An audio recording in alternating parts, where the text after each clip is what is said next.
Right? Good sports, man. All right, Edgy wrote well, enough everybody, things about us. The It's royalty. The best. all right, everybody shut up. Everybody welcome aboard. Believe it or not, we've pulled this off. I still don't know how Andy and the rest of us were able to get this done, but today is November 11th, certainly a very important day in Morris Redskin football history. And so what better way to celebrate the November 11th, 2005, as we are now calling it the Dergo game. John, I hope you're getting royalties off that, by the way. His mom is.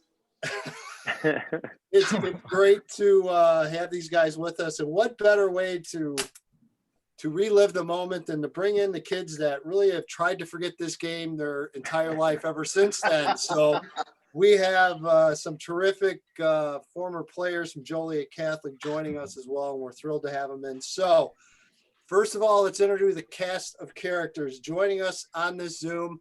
First of all, co-author, longtime high school football head coach Mick Peterson. Hello, sir. How you doing? Good to see everybody. It's almost as if I know you, having read so much about you before we put this pen to paper. And also joining us is co-author, brother of Mick Peterson, but I think the better looking Peterson, Andy Peterson, joining us. So Andy, welcome aboard. Thanks, Edgy. Thanks for going along with this. And Joe and Coach McKeon, thanks for joining on too, man. It's really nice. Yeah, Absolutely. Oh, no problem. There's no doubt about it. So without further ado, we'll bring in several of the key players in this game and certainly a part of this book as well. And as Andy has mentioned before, this book wouldn't have been the same without the input from the Joliet Catholic side. Amen. That's And exactly really, true. I thought provided just some great background and really painted the picture and gave everyone that read the book. Again, what book? This book right here. Yeah, baby. We'll get into where you can pick this wonderful book up and read about the Dergo game. But we'll go with the JCA players in the room. You know them, you love them. Billy McKeon joining us. Billy, like I said, it's nice to see you. I haven't seen you in about a week. Yeah, it's see you around enough, Edgy. That's for sure. But yeah, I'm glad I could help out and be a part of this, and some great people I've met so far. So this next Joliet Catholic Hilltopper, I'm not sure if I've seen him. 15 years. Yeah. Yeah, since basically probably since football season was over there. Right. Yeah, and again, that's Joe Benson, and Joe. First of all, great to see you. Good to see you too, Edgy. Just, and again, when you look back at this era, and this is what was so much fun for me, was going back and not just that game, but that whole era of football. And Mick and Andy at the last Zoom we had, we talked about it, and you guys can relate to this as well from the JCA side. I mean, I'll argue that era of high school football in this area, in the Will County area, I would argue it was maybe one of the best times that we've seen. And I mean that from several different levels. From a talent standpoint, excellent. From a team standpoint, excellent. From the media coverage in between the Joliet Herald and JOL and the Morris papers. I mean, I'm sure you guys would probably agree that was pretty something special back then.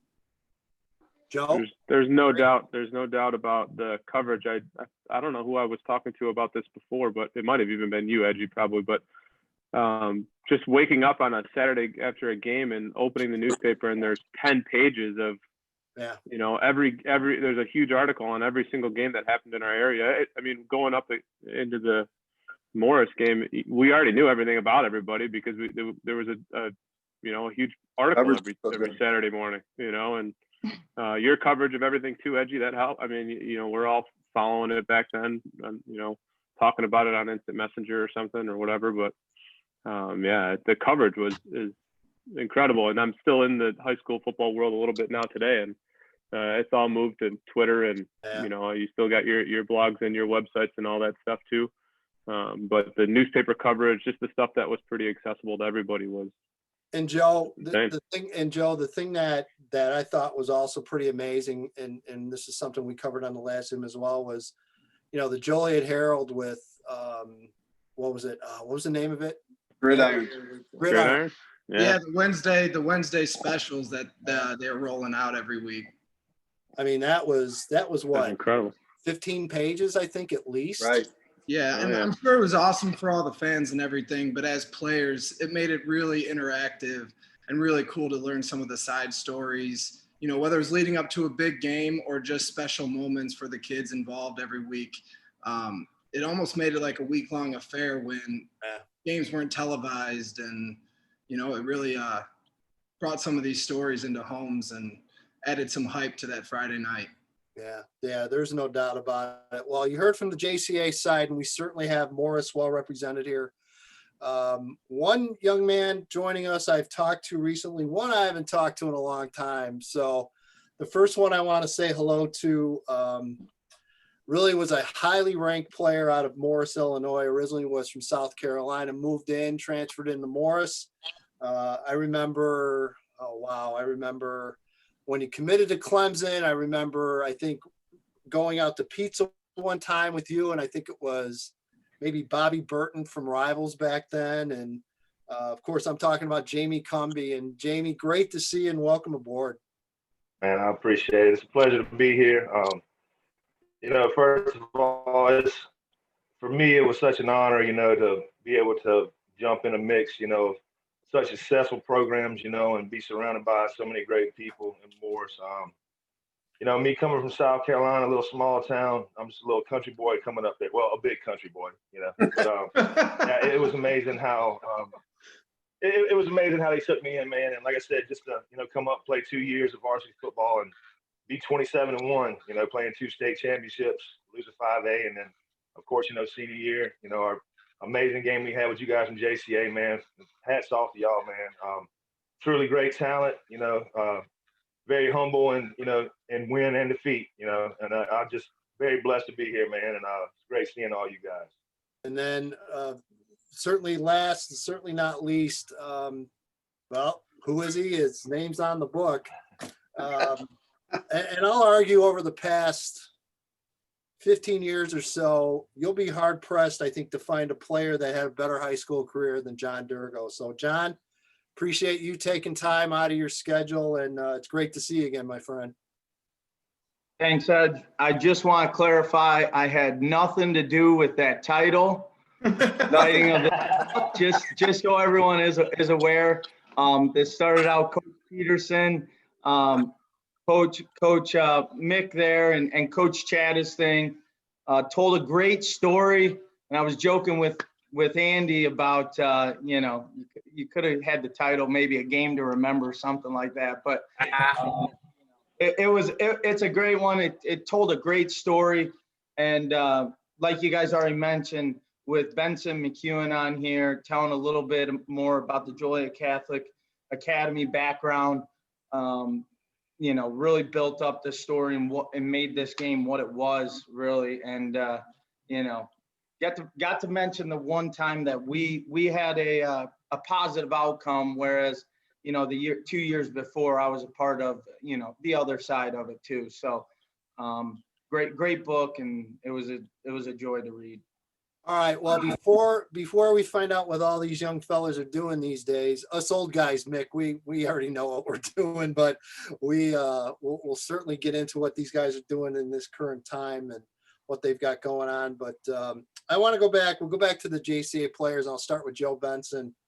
Joe, just your thoughts of this game in particular, or kind of any thoughts you had leading up to this, and maybe more so just anything that comes to mind, like before, maybe during this game, and just whatever thoughts you have regarding this, I'd love to hear it. Well, everybody at Joliet Catholic and Morris, they knew the rivalry. They knew the success we had in the big moments we had as far as victories against Morris. But a little unknown thing that a lot of people didn't know, I don't think, was that I have about 55 first, second, third cousins who reside in Morris.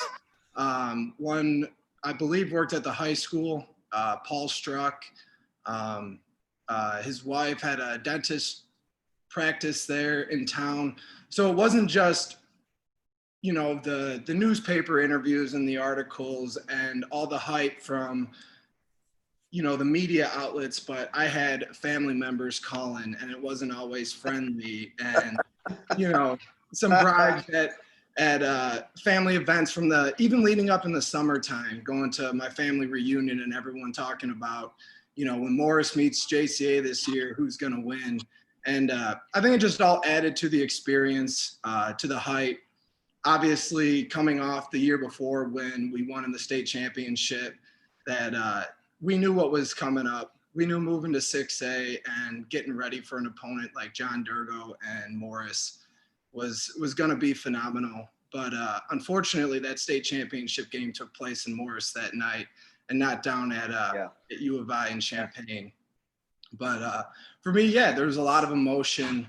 The family part definitely added some intrigue. I'm sure I can't live it down. And I really don't know if I would have done this interview had it not come 14 years later or whatever.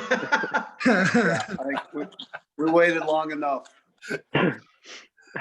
Yeah, the statute of limitations are finally up, so you're allowed to talk about the game now. So that's awesome. Billy McKeon, we'll go to you. Just any initial thoughts and memories that come back from a game that, well, you didn't win 15 years ago. So. Yeah. I mean, there's all kinds of things that race through your head after playing in a game like that. I mean, just the environment was, you know, something enough just to write home about. Was unbelievable.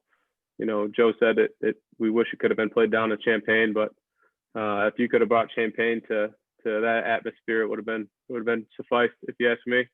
You know, I was thinking about my sophomore year when we, I don't know if that was the quarterfinals that year or maybe, I think it was the quarterfinal, where we ended up scoring a touchdown in the last minute and taking that game. And I think after the game, I don't know if John, if you remember this, but I went up to John and I said, well, we got 2 more of these, so let's enjoy it. So that was after that game, and then sure enough, junior year, it's at the state championship, and I think I brought that up again at the handshake in the senior year game. But I mean, just competing against those guys every year was, you know, it was the Super Bowl in some aspects, because there was familiarity, you know, like with the newspaper, with the media coverage, with all of that stuff, and the success that they had, and you know, the attitude and the type of chip on the shoulder that the Morris kids always played with, whether that be in summer 7-on-7 or you know, on the field in those big spots. But I think I don't know if I was a sophomore or junior year, and John, maybe you'll remember this. I don't know if you were there yet, Jamie or Joe, but we started, and this could have even been my freshman year. But we were in a 7-on-7 out of Bolingbrook on a Tuesday night, and we made it about 6-7 plays into the 7-on-7, and it was ended, and we had to separate, and we went one way, and the Morris guys went the other way, and the coaches made a good decision that, you know, let's save this one for you know, helmets and shoulder pads instead of t-shirts and helmets here. So you know, that kind of rivalry and that you know, I don't want to say chippiness because that sounds cheap, but that kind of competitive edge that they tried to create was very similar to what we would do at Joliet Catholic, you know, and there's no doubt that would show up in the intensity of that game. Well, that's amazing, because let's face it, most of the time at Bolingbrook on a Tuesday at a 7-on-7, you're fighting boredom probably more than anything else. So again, that's now, Edgy. When you're running no, around I know. out there. I know. There's nothing. A lot of things have changed in 15 years, Billy. You know that. Yeah, so we had the excuse every time we went to one of those things that, well, guys, if we didn't do very good on offense, we're only going to throw it 1 or 2 times anyway. Like, what are we doing here? Can I ask a couple of questions of these guys? Because go ahead, fire away. First of all, Joe, I got 2 for you. Number 1, how bad was the shoulder coming into the game? Because that's a big scene. That was. I definitely don't want to take away from anything that happened, but I sat out almost that whole week of practice. Right. And Sharp being one of the most intense high school football minds I've ever been around, you know, would just scream at me to scream at someone, lock in, pay attention, get your mental reps. And at night I would sit and I cried a few times in my room, knowing like that might've been the end of my high school career if I can't suit up and play. And we tried everything. We did some light hitting, different kind of shoulder pads to put underneath, different ways we could tape it. Saul Ramirez with us, with Athletico, I believe it was, our trainer. You know, we tried a little bit of everything, but he would even sit and console me and say, if you can't go, you can't go. You're an 18, 17-year-old kid. You have a bright future, whether it's football or baseball. And if you can't play, you just got to turn the page. Obviously, it was a freak accident. We didn't do – after the St. Pat's game, when Joliet Catholic was exposed in the secondary for the first time, and we had to edge one out up in Chicago, it became pretty clear that Billy Hervatin and I were going to start working in at practice. And we had a great body to go against in Fleener, who could act as a number one in any type of offensive scheme. And he was running, I think it was a fade route down the sideline, and I was playing safety. And I went to go jump and defend the pass, thinking we'd just body each other up and land. And Kobe didn't leave his feet, and I toppled over him in reaction. As a reaction, I put my arm down to catch myself, and I couldn't lift my helmet. And I remember, throwing it in disgust, but it wasn't until that night, until I got to my bed, that I realized something's wrong when I can't lift a book out of my book bag, or I can't move my laptop in my room. But as the week progressed, we tried everything, anti-inflammatories. And by that night, it was good to go. I don't know if it was adrenaline or all the week of work we did on my shoulder, but by the time it was game time, I didn't wince going into a hit. I didn't avoid any contact that game. True. And but it was a painful week, both mentally, emotionally, and physically. Was it your right shoulder or left shoulder? It was my right shoulder. Okay, so that's your throwing arm. So that leads me to my next question. How fast was that ball that you threw? Of the halfback pass that you threw, that you reading about your emotions going into that play, and the fact that when I watched it on film, you threw that ball so hard. I'm thinking, man, oh man, that was definitely adrenaline. Like I said, besides my major league debut, I think that game was the most adrenaline I'd ever had flowing through my body.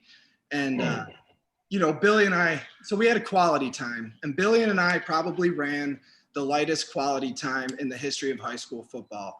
From practicing touchdown dances and pylon dives. We like to make it light because Sharp was so intense. And when finally Sharp was locking into deep prep, I became the quarterback. I wanted to throw 60-yard bombs and try to hit, our scrimmage going on. And when it came time for it, I honestly felt it was too late. It was a gimmick play, and we were out of gimmicks. They thought we were going to run a 29 power. Let's be honest. Morris had stopped it all game.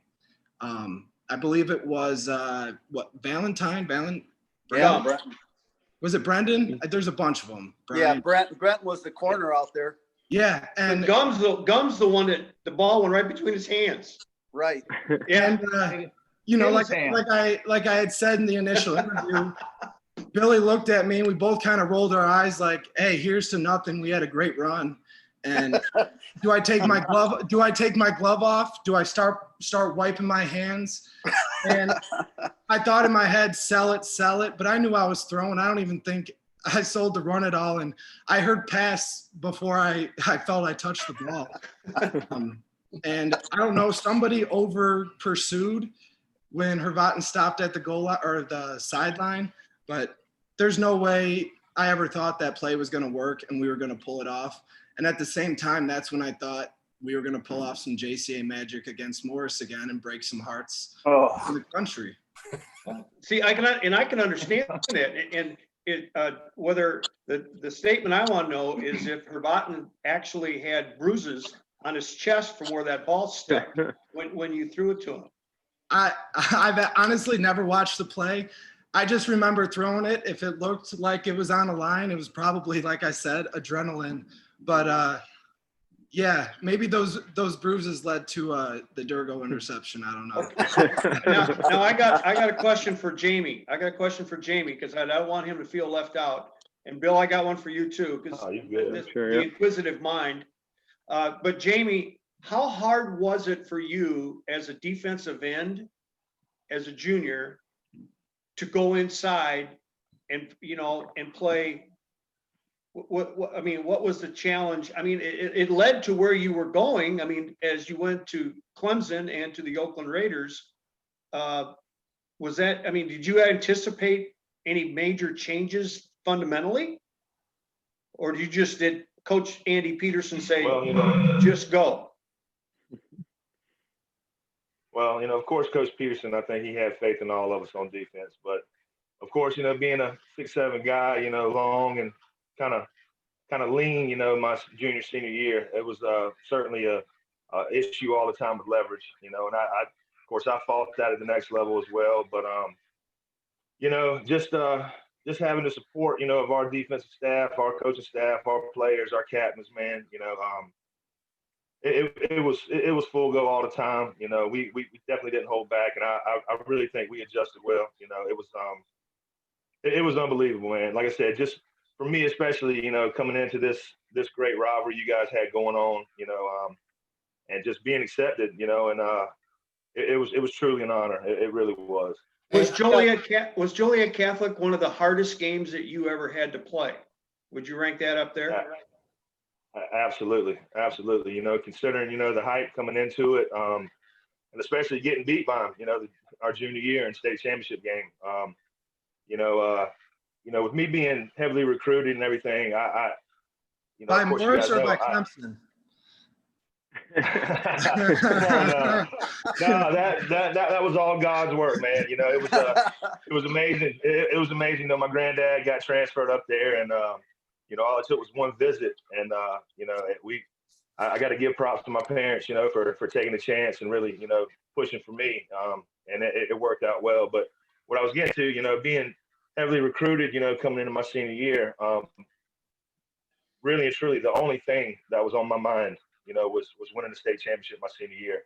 And, I was completely aware of the talent we had surrounding us. And, it had a lot to do with me committing early, before my senior season. Sometimes I look back and I said, man, you should have took all those 5 official visits, had a national signing day party, this and that. But I certainly would change anything the way it played out, and have an opportunity to play in such a great game, man. I still get chills thinking about it and looking back on it. It's it really is a blessing to be a part of it, man. It's really okay. Now it's Bill's turn. The thing I've admired about you, Bill, is the way you took that game and built. You used that as a stepping stone for your college career and your coaching career, because you made the statement, in order to really appreciate winning, you have to know what it feels like to lose and how you learn more from losing. Do you still use that in your coaching philosophy? Yeah, there's no doubt about it, and now I'm 10 years into coaching, so now the losses have piled up, unfortunately. Yeah, not many. Still, we're still doing pretty good, but I think at that point in my football career, I think I lost one game as a grade school player in 3 or 4 years, and that had to be to ICS and Morris, right? Maybe. No, we never played them.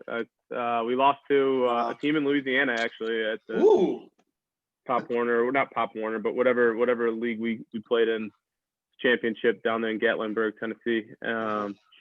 JPRD. If anybody paying attention to New Lenox Mustangs will know that name, but I remember. I remember. So yeah, then in high school, I lost to Carmel Mundelein, who was number 1 when I was a sophomore. And I think that's it. Maybe. That's it. Other than that other game. You know, so the expectation of winning every time you put the pads on is still the case, you know, and I'm not putting pads on, but the guys in the locker room are, and the guys in my meeting rooms are, and, you know, that carries itself, you know what I mean? And football's, you know, it's not like baseball where you're failing 7 out of 10 times or whatever, or 8.5 out of 10 times, or, you know, 9 if you're Joe, but no, but That's terrible. you deal with you deal That's with terrible. failure. You got to get in there, you know. Yeah. But you deal with failure all the time in football. I mean, you get knocked down all the time. You got to get back up. But you know, when the results pile up on the other end of the scoreboard, you really do need to have perspective of, you could change things. You could always get better. You can always improve, and you know, it doesn't stop. It humbles you and keeps you pushing forward and striving to get to the state championship podium or the national championship podium in our case now, and you know, that kind of keeps feeding it. So to answer your question, yeah, absolutely. I mean, still Okay, I got now fuels me, still goes into our guys. Well, thank you very much. I got 2 questions for John, and because I don't want to have him feel left out. Number 1, what was better on pregame meal day, Corleone's or your grandma's peanut butter and jelly sandwich? Well, And did you get them both that that's day? a tough one. Grandma's PB and J's was more during the day. That was to give you a little bit of power during the day. But yeah, definitely right before the game each week, the camaraderie built with your linemen. We'd have different linemen. Jamie came over time to time. Perry, Zimbalin. When I was a junior, Big Ramon Diaz was always over, and you know, my mother would always have it ready. Knew everyone's order, you know, pretty much by heart. So it was ready to go, hot and ready. And yeah, it was. Everyone knows Corleone's is a big thing in Morris. We loved it. We loved to do that, but most of all, it was time to spend, kind of relax, think about. And everything but the game. We really wouldn't really be thinking too much about the game, hang out, relax. And, you know, it was my, I guess, treat to the linemen, because those guys were as important as anyone on the field every night. Okay, second question, and I'm going to go back to the night before. The team meeting that you guys had, and, you know, normally you did not speak at these meetings, but this night you did, and you had a hard time with it. Yeah. Did you? Yeah, I mean, did you feel it? Or Coach, I didn't speak a lot at all. I really know you never did. Cumbie would be able to tell you that. Coach Andy would also be able to tell you that. I never. Hey, I can tell you that. I was Yeah, part yeah. of the media. I'll tell That's you because what. he was too damn tired playing. He never came off the field. The funniest Speak part. softly and The carry a funniest big part. stick. The funniest part, guys, to me of this book in the title is that his name is in the title. He was probably the most humble kid and quiet kid I think I've ever covered. Yeah. And That, or I wasn't smart enough to know what to say. I don't know. well, But you know, sometimes nothing is better. You know, saying nothing is better than saying a lot. But you know, and that was the thing I was going to lead on, build off of Mick's question. John, was just the media responsibility. Was that the hardest thing for you? I know how that sounds a little strange, but you definitely weren't a very real talkative kid. no, it was, you know, my whole life I was taught to lead by example from my father, coaches when I was young, growing up in wrestling, kids club. That's just the way we were always taught. You didn't have media, you didn't have, especially social media like today.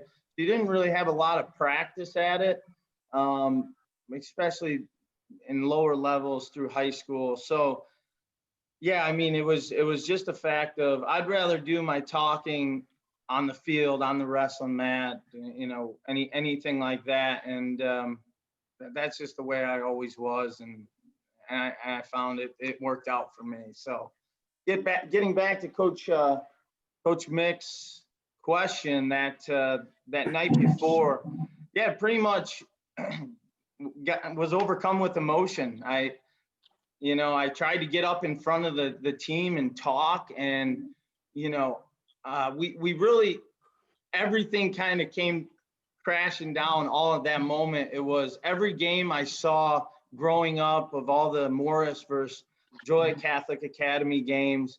I saw us lose barely. And I lived in the high school. Everyone's got to understand. I lived there. I was there for every game, not just the JCA games. I was there running the hallways as a 5, 6, 7-year-old kid with my dad, with coaches. I was around Coach Darlington, Coach Steele, Coach Lowry, everyone, my whole life. So it was like a family.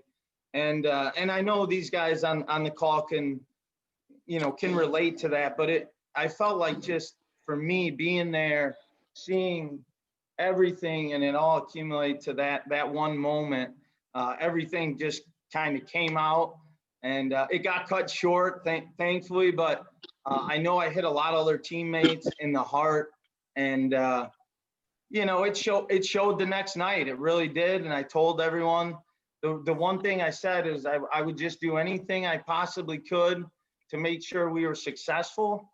I failed the years before, but stick with me, and we'll see how this one goes. And it went our way for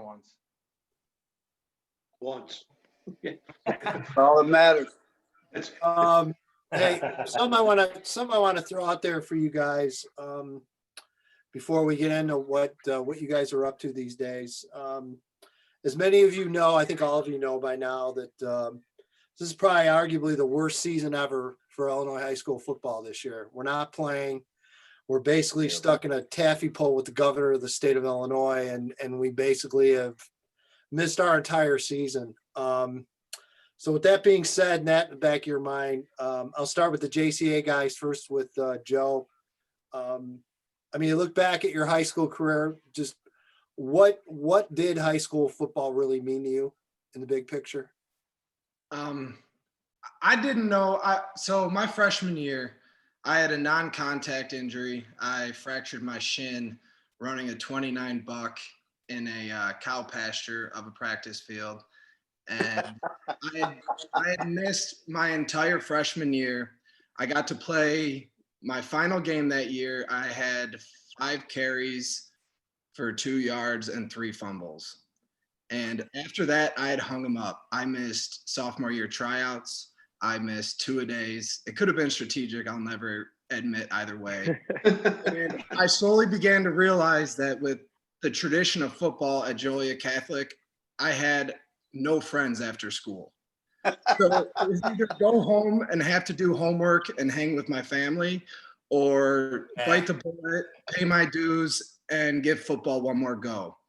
And my only request to JC Nagel, our sophomore coach, was I want to play defense. I never want to touch the ball unless it's on accident. And I came the first day, and he agreed to everything. He said, "We just want you on the field, Joe." And so I showed up for practice that first day, and he said, "Hey, Corey Churchwell, our starting fullback, is out sick with the flu. Can you just fill in since 30 buck, 31 buck, 33 drive?" I said, "Yeah, I can fill in." And I never made it to the defensive side of the ball again. But truth be told, I grew up, my dad went to Joliet Catholic. He was a star basketball player back in the 60s. And Joliet Catholic was the only choice of school for me. And from being a little kid running around at Memorial Stadium in Joliet, watching games, playing tackle football in the fields, and what was I going to say? To, sitting at Riverside Brookfield on my dad's friend's shoulders just to get a glimpse of, to me, is the greatest high school maybe football game I ever witnessed. No offense to the Dergo game, but that Tim Brasic, Joliet Catholic, Riverside Brookfield game was insane. Yeah. I knew the tradition. I didn't think I was any good at football, but if you live in Joliet and you have the inkling that you might go to Joliet Catholic, you want to play football, you want to be a part of it, the camaraderie, the friendships, the tradition, the respect and honor, and you go there to win a state championship and to have that moment on TV on a cold November day down at U of I, you know. Yeah, Billy, and you come at it obviously from a couple of different angles now that you're a coach at the college level. So you're dealing with the pandemic with your team, you're dealing with it in recruiting and looking back when you played in high school for JCA. I mean, can you even fathom having a season taken away from you? No, I mean, I feel terrible for these kids. If you just take football out of it, just the senior year in general was such a fun time with your buddies, with everything in school, because, you know, you kind of made it to the point where you're, I don't want to say like running the hallways or whatever, but you know everybody, you know everybody in the building, you know all the teachers, they all know you have good rapport. You're not going to get in trouble for your shirt being untucked or chewing gum or whatever it is. You're starting to get those breaks that you didn't get when you were a freshman or sophomore or junior at school, you know. But so I feel terrible for those kids missing out on that experience, not to mention, you know, we'll see what happens with prom and all that kind of stuff for them too. But just all of those memories were a lot of fun outside of athletics. But Friday night as a senior, I feel terrible for those guys and missing out on that opportunity. And even, you know, in my realm, the recruiting aspect of those kids are the experience is different for them. There's no doubt about it. The attention's different.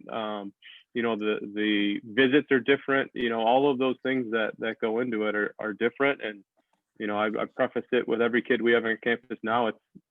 This isn't the way we normally would do it, but we're pretty hamstrung here being in Chicago and trying to host visits, you know. But so we got to work together, and but it stinks for those kids, you know, more than anybody. And you know, it does stink. This climate's brutal. Yeah, there's no doubt. Jamie Cumbie, I mean, can you fathom making that transfer from South Carolina, coming up to Morris and maybe playing your junior year, but all of a sudden your senior year gets put on hold? I got a feeling if that would have been the case, you probably would have been hopping the first ride back to South Carolina to play football, wouldn't you? Oh man, I don't know. It definitely would have been hard to leave my guys, man. You know, it really didn't take long at all for me to, you know, be part of the family. You know, it was such a smooth transition for me, you know. And of course, you know, I had a friend pass away, you know, one of my best friends 2 weeks after I moved up there. You know, had some tough times, and these guys just showed so much love to me, and you know, the respect that I was given. You know, it's truly remarkable and says so much about, you know, these guys and Morris. But yeah, it does. It's terrible, you know, what's going on with these kids. I definitely couldn't fathom or imagine, you know, being in that situation. You know, certainly, you know, considering, you know, our success and what, you know, we had ambitions to do that year. Yeah, those Friday nights are absolutely special. You know, of course, I've had big games on Saturdays, you know, a couple on Sundays, and it's really still not comparable. You know, those Friday nights with, you know, your friends, and, you know, you're not playing to keep a scholarship. You're not playing to, you know, make a team or make money. It's just all passion driven, and I think that's really what makes such a special bond, you know, at that level. That's a very good point. Yeah, and hey, Andy, when we talk about this year and how everything's been just completely screwed up because of COVID, that includes really the release and the rollout of this book, The Dergo Game. I know you guys had some pretty big plans at the high school for doing this thing up big time, and obviously you've had to adjust a lot of things to this as well. Yeah, we've had to downscale it big time. I mean, it's going by word of mouth, going on the internet a little bit, but the you know, imagine if we were selling this outside the field on a Friday night. I mean, it'd make my life a lot easier.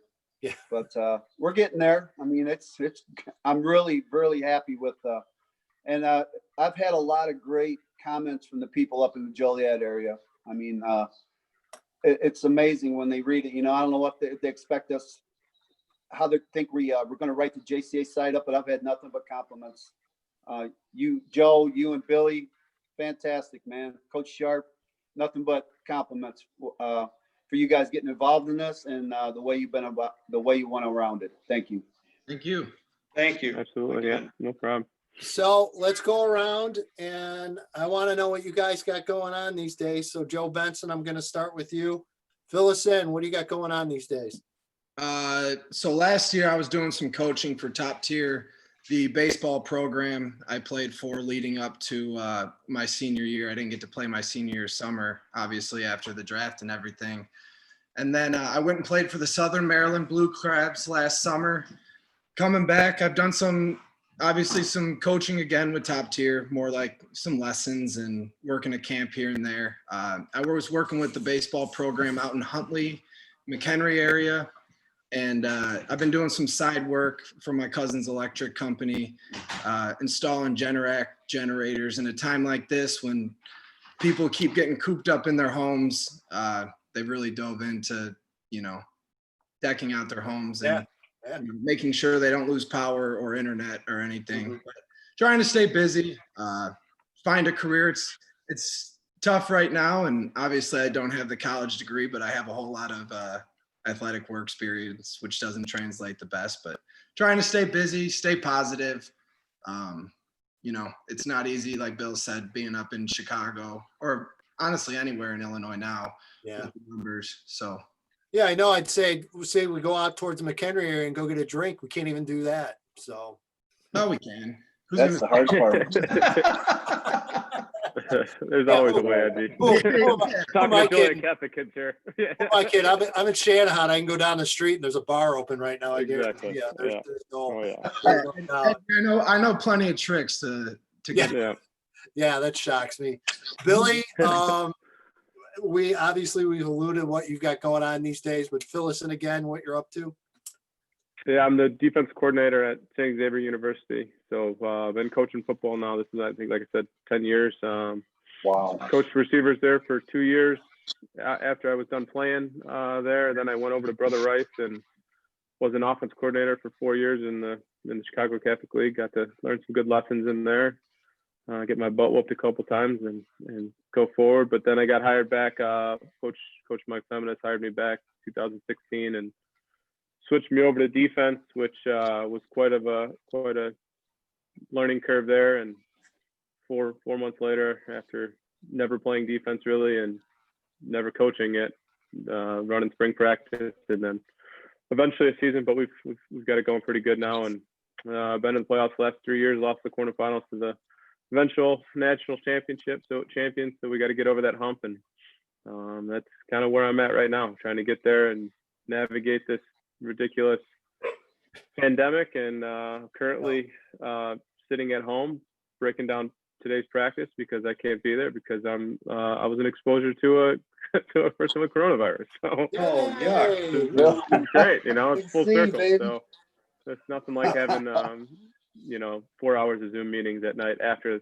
everybody had practiced. So but Wow. I'm good. This is a good little breakup. So this is fun. This is good.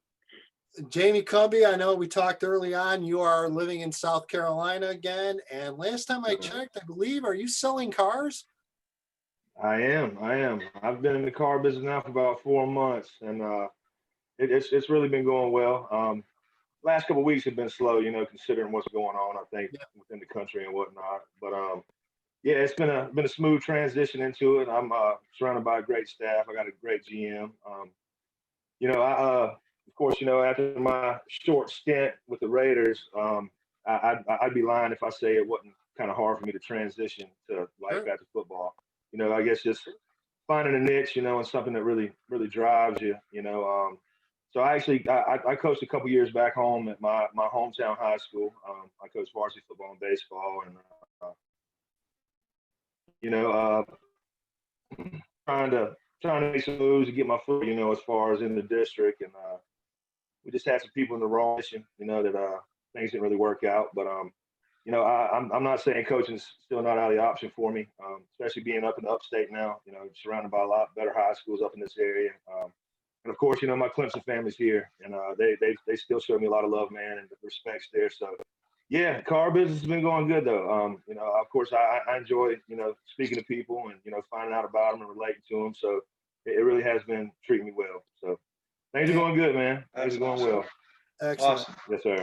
And John Dergo, your story is interesting because from what I remember, there's a group of you former Redskins that kind of got into the scrap metal business. Fill us in what you got going on these days. Yeah, just like you said, we're part of a company called United Scrap Metal.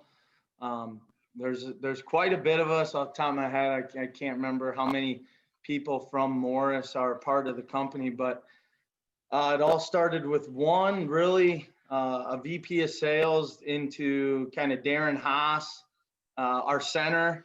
He's the one that I reached out to. I was trying to leave. Well, I was just looking for something different. I was a volunteer assistant at U of I after my wrestling career. And I said, now's the time to either go learn something new, a little bit about business, or, stay in the coaching, college wrestling coaching world, which is kind of a smaller pond, right? And so Haas recruited me. From there, we recruited a bunch of people from Morris. Everyone's kind of elevated themselves through the company pretty well. I was able to take a general manager position in Richmond, Virginia in 2014. That started off well. The opportunity down here in Charlotte for the same, general manager position, start up another location here, was offered. Took that. I've been able to move around a little bit, which is what I like. See different places. And the only thing, I'm still, you miss sports as highly involved as all of us on this call are. But I found a little bit different way. I'm still able to teach, and I look at it like coaching. I'm teaching and coaching every day.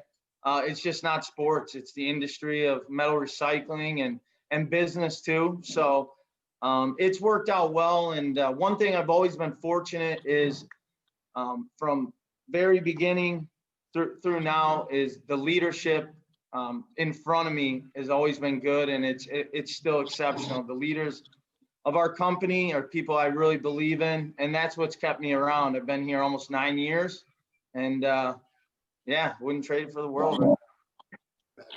Excellent. Andy Peterson, how can people get a hold of this wonderful book?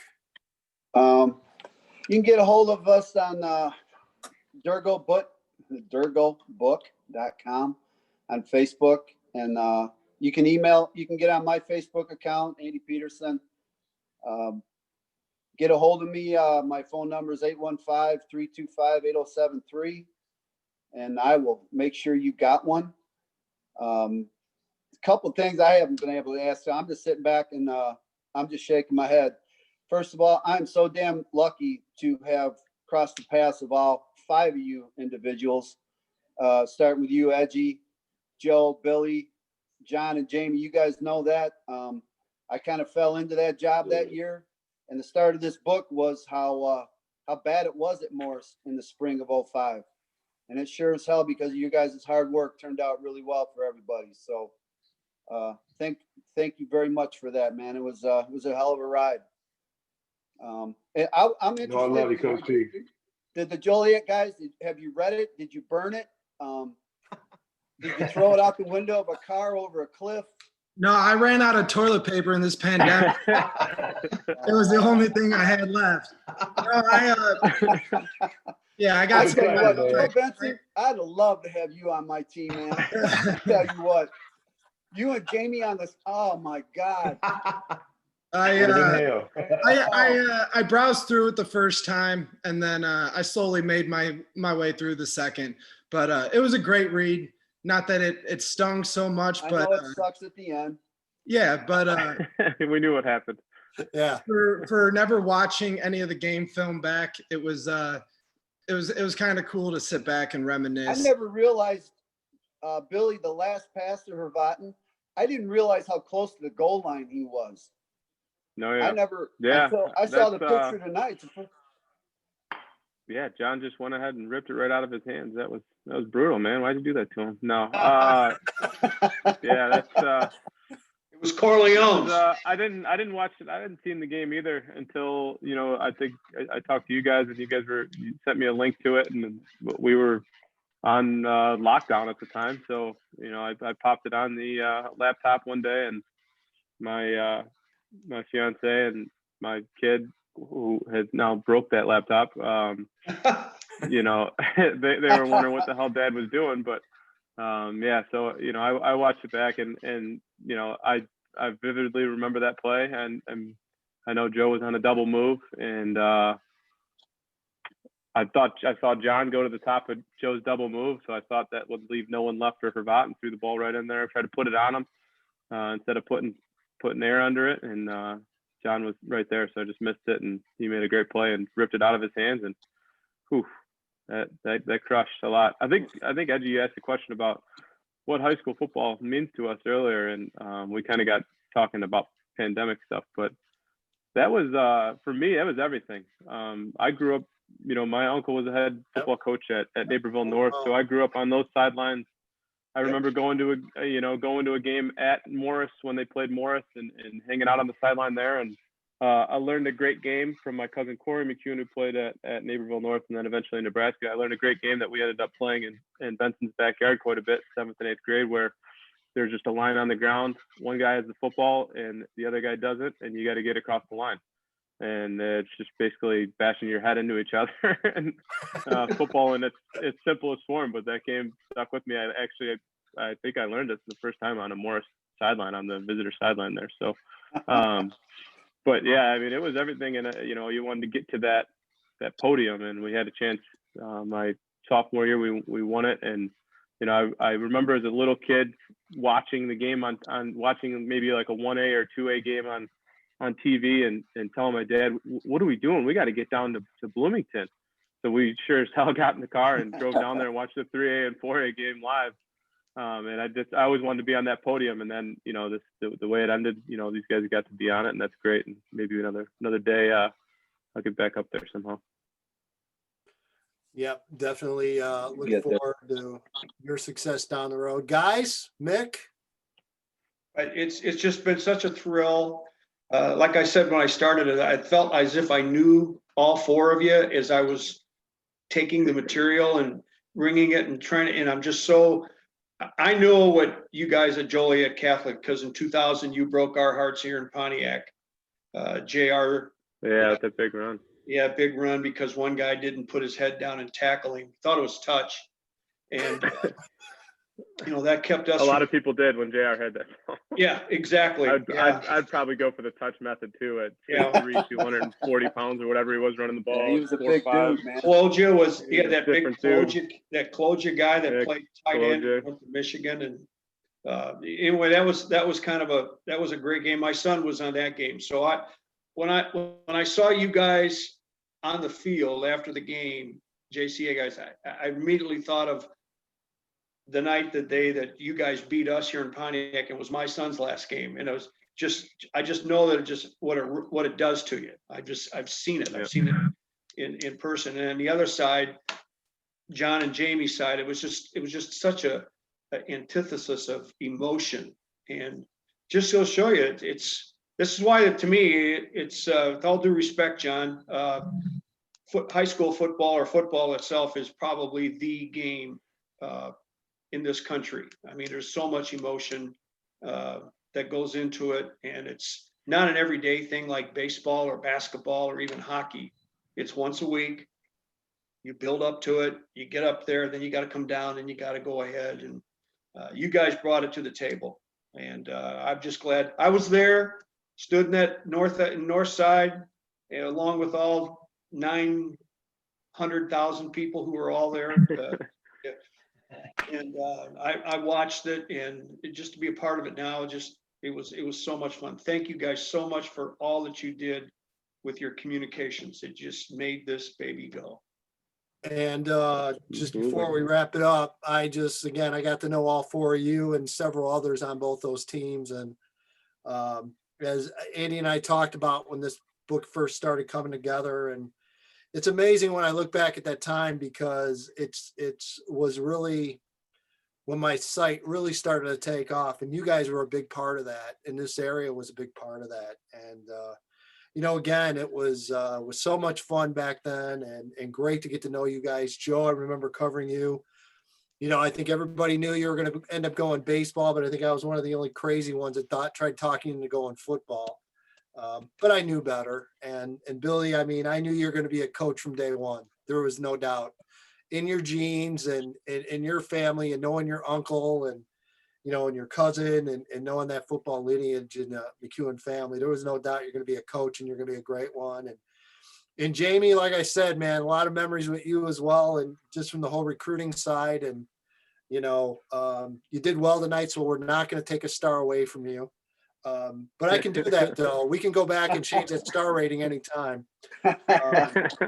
All good. And John Dergo, again, you didn't say a lot when you were a kid, but when you did, it meant something. And I think that is something I'll always remember. And just the way, and I talk about this all the time, how teams reflect their leadership. And you guys at JCA reflected Dan Sharp and that program and that tradition and that history. You guys lived up to that. There's no doubt about it. And the way you were on and off the field. And the same with the Morris guys as well, with, you know, certainly Darlington. And then John, when your dad, George, stepped in, and we talked about that on the last Zoom, what landmine he stepped into and the way he handled it and got things done. I'll always admire him for the way he got that done. So I just thank you guys. It's been, you know, it's still a blast for me. I have as much fun doing it now as I did back then. And I hope that never changes, but it's because of guys like you that make my job a hell of a lot of fun. And it keeps us all young. Edgy, just so you know too, when you were when you would come around, I always remember if you were coming to a game, everyone knew it and everyone was always talking about it, all the players. So everyone was excited whenever you showed up. Just so you know, I'm sure you're aware of that too. Yeah, I appreciate that. And I tried running the other way. you know, what's this? Same here, actually, but you know. I like it. And Benson, what's this arm wrestling thing you want to do? What are you talking about? What do you Want to mean? go? Let's go. Oh, hey, my shoulder's healed. It's been fixed. No, I do want to say something to John. I never got to know you personally, but I think all of Will County knew the rivalry even better than we did because we were probably so focused in what we were doing. And, you know, it just shows the beauty of high school football where you were going to you were going to wrestle at U of I and I was going to do baseball. And you had Edgy Tim wondering why our love and our passion wasn't in football. But, you know, it's the beauty of high school sports and everyone carving out their own path. I just wish we would have had different numbers. Here's one thing I always wanted to ask you is how much did you weigh going into that game? My playing weight, I probably started the season at like 215. Okay. Rudy's gym, eating and enjoying soda pops on the weekends. And I probably got down to about 205 by playoff time. Because I don't remember a lot about the game, but one thing I remember specifically was when we walked out as captains at the start of the game, and you watch everyone on film. Obviously, we watched you guys a bunch on film. I walked up thinking, all right, we're about the same size, and we got face to face. I'm like, oh boy, no, I'm not the same size. He's a lot bigger than I am. But that was one thing I specifically remember thinking. We came face to face and going, I'm not even close to as big as this guy. But yeah, that was one thing I specifically remember. See, you had a good rivalry. Well, it wasn't so much a rivalry, but my best friend, Jordan Killian, wrestled you a bunch in high school. And when you would wrestle at 174 and seeing you on a football field, I could never believe you got down to that weight, but you had to be 185 pounds, 190, right? About 190, yeah. Yeah. So, yeah, I was. And like, you went to that captain's meeting there in that coin flip as like, you know, a head shorter than everybody else you were standing next to. So. Yeah, that's the we other were like, thing we too. were all like this. I was like, oh my god. Looking Feel at like a Jamie shrimp and next to Haas those and guys, Terry but and all those guys were huge. Yeah. No, it was good. The other thing too is one of my training partners that I trained with 6th, 7th, and 8th grade almost every night in wrestling was one of your D linemen too. So I remember giving him a hug after the game, Metzger, and yeah, he was you know, so it was just a lot of little stories there that go along with the whole game. Yeah. There's no Did you, doubt. John, did you want to play football at all when you were done with it at Morris, or were you dead set wrestling? That was it? You know, my whole path was kind of interesting. I think, Joe, yours was, it sounds similar, but, you know, I spent 2.5 months out of the year on wrestling, and really wrestling, I was, you know, still kind of training for football and everything. I did track for football. I trained in the summers. We trained for football and weightlifting and everything. And so really my whole life I was training for football, and I don't know the whole purpose of going and wrestling, but I just enjoyed that sport. But yeah, that was kind I of. can't believe Zook never had a conversation with you about. He called him that day. You know, I did see Zook. So I tore my knee up at senior nationals the spring of senior year. So I was, you know, recovering from that. I got down to school. First week of school, I'm still getting work done. I'm in one of the training rooms. I'm in the football training room because we were running stadiums. And Zook comes in and he starts asking me about the wheel, about my leg. But that was the only conversation I did get to have with him. But he came right up to me, knew who I was, and I think the one quote from him, I'm not sure, but I think his was, he was asked by a bunch of journalists why they never, why U of I wasn't recruiting me or something, and he's like, well, if he's so good, why isn't anyone else recruiting him? You know. Ouch. Ouch. I you know, I took it as it was, but yeah, I mean, wrestling, I had a little bit better career path, bigger schools, opportunities, stuff like that. John, you were definitely too good to play at U of I anyways, man. Don't even worry. Hey now. Don't even worry about it. Hey, Come on, I look back and I think about Zook. Man, a lot warmer. Zook certainly recruited me hard, man. He definitely wanted me to go there pretty badly, you know. But that was, of course, I had to make my way back home. Yeah. Yeah. All right, guys. Well, I'm going to wrap up arguably maybe the longest Zoom call in history. But Thanks yeah, a lot, it's been guys. great. Oh, what a thrill. Yeah, thank y'all. Tickled to death. You guys stay together and talk. Thanks, All Absolutely. right, guys. Well, Yeah. thanks, guys. Happy holidays. Absolutely. Absolutely. Happy holidays.